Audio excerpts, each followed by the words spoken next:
Isaiah 43:2 and 3.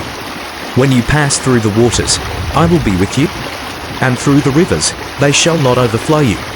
When you walk through the fire, you shall not be burned, nor shall the flame scorch you. For I am the Lord your God, the Holy One of Israel, your Savior.